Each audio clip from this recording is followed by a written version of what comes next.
Yeah, good evening, everyone.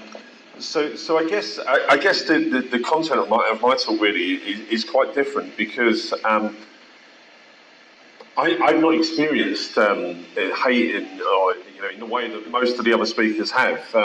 So it makes it quite different for me. And when Shida sent me the program, and I was kind of like, what can I contribute here? Because actually, the kind of emotion and the kind of experience and the way in which they move you from the speakers that have gone before, it's very difficult to kind of follow in terms of that. But I guess the difference for me is that one of the things that we maybe overlook is the fact that hate actually exists around us. So hate exists in the climate that we live in the spaces that we live in, and people that we engage with on a day-to-day basis also experience hate and bigotry. And so for nearly 20 years, I've had the privilege of being able to sit with people that have experienced Islamophobic hate crime firsthand and speak to them and have them share their experiences with me in terms of trying to collate this, in terms of bringing together stories, in trying to really understand the human experience of what it's like to kind of experience that hate because of the fact that you're Muslim.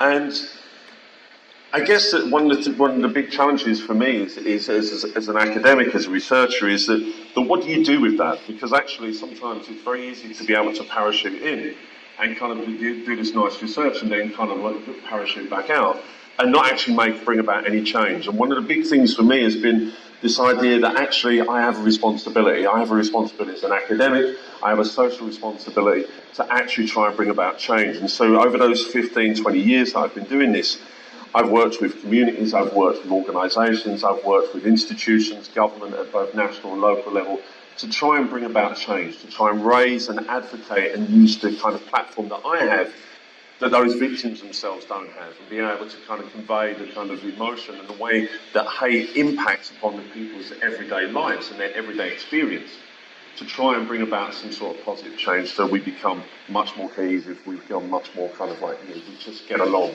we rub along a lot easier. And I guess that's really kind of the kind of thing for me. And what I want to do tonight is I'm going to share just a few of the experiences I've had. And as I say, I've sat with so many Muslims. My research is into Islamophobia. I've sat with Muslims who have experienced some of the worst hate that you can imagine, things that you can't, I can't imagine, when they're being shared with me. And a lot of the times it's been with women. One of the interesting things about Islamophobia is that, unlike other forms of hate, primarily it's men who become the victims of hate crime. With Islamophobia, it's Muslim women. And it's because of the visibility, it's the fact that actually seem to be a much easier target. And so Muslim women are around 80% more likely to become victims of Islamophobic hate crime than a Muslim man is. And so, so a lot of the time that my research has been actually sitting with Muslim women and talking to them about their experience. And so just a few of those I wrote down. I wrote down 10 or so. I could have written 50, 60, 100. The first one is a student that was travelling to university, and she was on a busy train one morning, and she wore a hijab, and she's on the train. Two men get on, and they start making jokes about, oh look, there's a terrorist on the train. And when she was talking to us, one of the things that she says is that, she kind of looked around to try and see if anybody would kind of like, make eye contact to try and, give her some sort of reassurance. And everybody kind of like, began to look away. And then these two guys began tapping her on the head, and then speaking loudly to the rest of the train, saying, oh, she's probably got a bomb in her bag, and so on. And this girl is going to university, and she's just got up and she's going about her normal everyday life. And all of a sudden, from there on in, when she finally gets off the train, she doesn't ever want to get back on that train in the morning again, just in case she sees those same people. She doesn't want to get back on that train the next day in case she sees the people that ignored that example while she was actually sort of experiencing that. I spoke to another Muslim woman who was walking down the street. She was walking home from work one evening, and as she did, she was walking down the street. A car pulled up at the side of her. It screamed a load of abuse about her being Muslim, and then she had a bottle thrown at her head. Lucky enough, it only caught her on the back of the head, and it just grazed her. But from there on in, she didn't want to actually walk home on her own in the evenings. And then in the winter months when it became dark, she got really, really fearful about doing that. And so, and when you're talking to individuals, suddenly these are people that, we hear so much from the government about, we need people to be a part of society, to be integrated, to be, normal in many ways. And actually, when you become that victim of that hate, actually your normal life changes because you don't want to be actually doing those same things again. I've sat in front of Muslim women who wear the niqab, and they'll talk about being called ninja. They'll talk about being spat upon when they drop their kids off at school playgrounds. One of the most concerning and alarming things that comes across is that actually we tend to think that that hate crime is committed by some random individual who we don't know who they are, and we're probably never going to see them again. Well, so many times in my research, people are at the gym, or on the school playground, or in the workplace, and you'll find that something will trigger some change. That actually those people you've seen for weeks, months, maybe even years, will suddenly be the ones who are actually perpetrating that hate towards you. And that, of course, makes you then, want to stop doing those things. You don't want to go to work anymore. You don't want to go to the gym. You don't want to, do any of those things that kind of come out from that. I spoke to one family where a Muslim family who one morning the husband got up and went off to work, and the woman looked after the children. She was getting the children ready for school. And when she came out of the house, there was 5 pigs' heads put around the outside of the house, one which was on the doorstep. And, this idea around pigs' heads, and pieces of pigs and pig's blood, increasingly being used against mosques. You find mosque doors being smeared, the handles, being smeared in pig blood. Britain First, with the Dudley Mosque, which was proposed just down the road, talking about burying a pig's carcass under the ground to try and stop that mosque from being built. But the fear and the threat that came from this was that this was in somebody's safe space. This was in their home. Suddenly these individuals felt threatened in their own home, to the extent where that family then didn't want their children even to play in their own garden. And so it constrains their life. It constrains what they've done. I was involved with the kind of the nail bombs that were left outside mosques just around the outside of Birmingham in the Black Country, a few years back. And just a couple of weeks ago, I met with one of the daughters of Mohammed Salim, who was murdered in Birmingham just purely for being Muslim. But I guess the story which moved me the most when I was actually talking about this was the 7-month pregnant Muslim woman who was actually run over deliberately for the fact that she was Muslim. There was a car parked across her drive. She approached the car and asked for them to move. He then gave her a lot of verbal abuse around being Muslim, screamed at her, was violent and aggressive with her, and then reversed the car up and then drove it at her and actually run her over when she was 7 months pregnant. And that she was run over purely for being Muslim.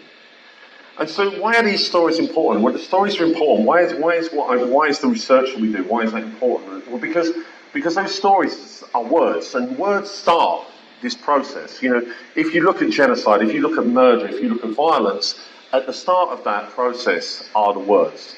And if we allow those words to be unchecked, then actually, we've seen with history where this will take us. And it's with words that we get the process that begins where human dignity, human respect and human rights become being destroyed. It's also with words that we begin to construct who is the other. It's with words that we construct who belongs and who doesn't. It's those words that, who's presenting the threat to our way of life, who are us and who are they. And all of these things come from that process of initially around words. And it's words that offer the validation and then the justification. It's those words also that actually kind of bring about the justification that not only is it right to hate that group, but it's also they deserve it. And so words are really, really important in terms of that. And one of the things that we can do as individuals is challenge that. When we hear these words, when we hear these phrases, when we hear these sentiments being expressed, even when they're not being manifested as hate crimes, actually we have a duty, we have a responsibility to challenge that. And I think that one of the real worries for me is that we're in a climate really where I fear that the future is a climate where hate can thrive. And I think that, there's a number of things that we need to be concerned about. And if we are looking to the future, if we are looking to try and create a better society where hate doesn't get a foothold, we need to be aware of a few things in terms of that. The first is the fact that the gap between the rich and the poor is getting bigger in Britain, and indeed elsewhere. And one of the things that history has shown us is that actually when there's economic insecurity, actually nationalism, far-right ideologies actually seem to thrive. And we only need to look across the channel and look towards Europe, and we can see that the far right has become much more emboldened. It's become much more stronger. It's actually moving from those margins back into the mainstream of politics. In this country, lucky enough, we've been able to resist that. We've been able to resist that move into the mainstream.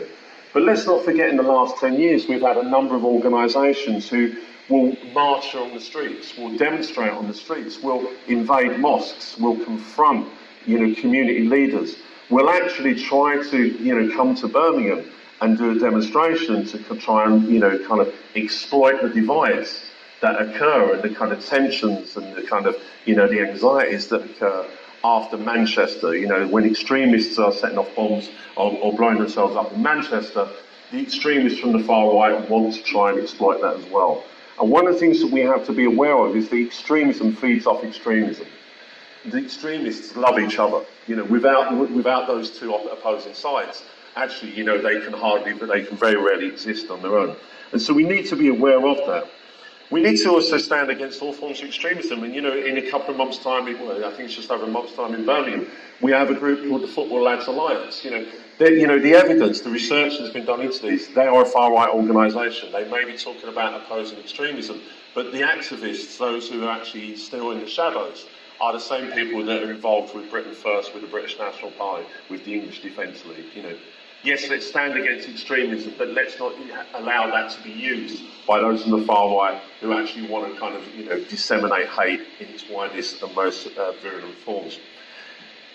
And then we need to look at the impact and legacy of Brexit. I mean, my own research, and I presented some of the research from I'd done on this just last night, is that what we saw after the referendum was that the levels of religiously and racially motivated hate crime in England and Wales hit new highs. The hate crime just soared after the Brexit referendum. And I think that, in some ways it's maybe unsurprising given the fact that immigration played such a key role in terms of that. But I think that one of the things that Brexit did was, in the minds of some, it confirmed that actually some people shouldn't be here. It actually confirmed in the minds of those individuals and demarcated who could belong here and who couldn't, who should be here and who shouldn't, who is British and who clearly isn't British. And again, we need to really look back at our own history and look just back a few decades and see that actually, you look back to the 1970s, the 1960s and the 50s, and anyone who didn't have white skin was deemed to be not British. And we can't go back to that, and we need to actually make sure that we don't allow those to exploit hate along those bases. And then the thing is as well, the reason why we need to be conscious of this is because hate crime is on the whole committed by ordinary people. Yes, there are those mission offenders who set out with a goal to kind of, they hate all Muslims, they hate all black people, they hate all gay people. There are those mission offenders that do that. But actually the people that commit hate crime, the people that perpetrate it on the whole, are ordinary people. And if we allow these kind of hateful messages to actually spread, then we're in a really serious problem, because actually hate crime could continue to be on the rise.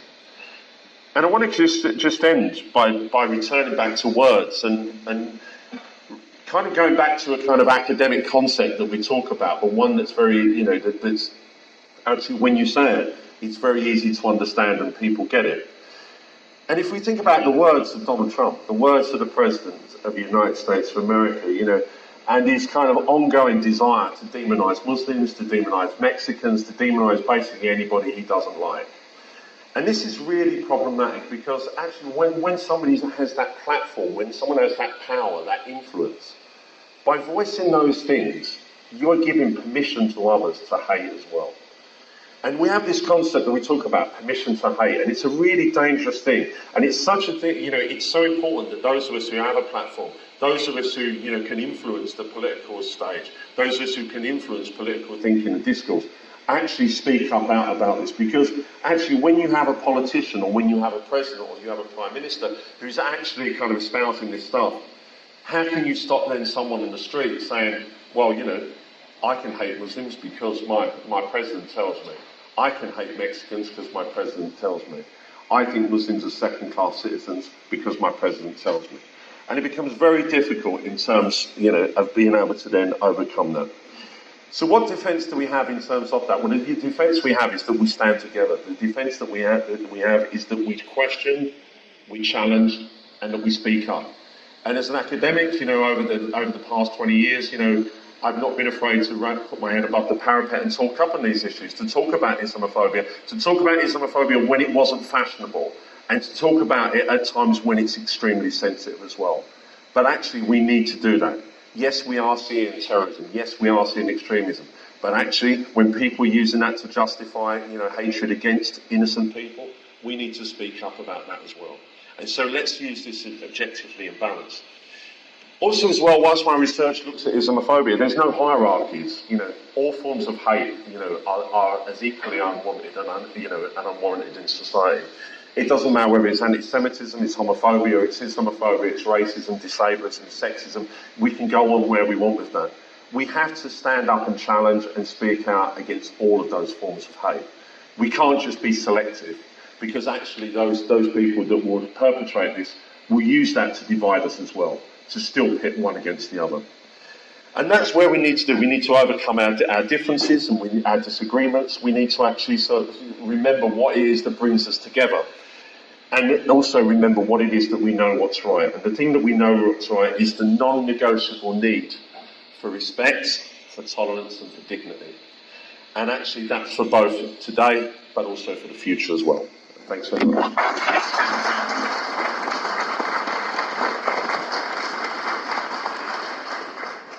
Thank you very much, Dr. Chris Allen, for the fantastic work you're doing.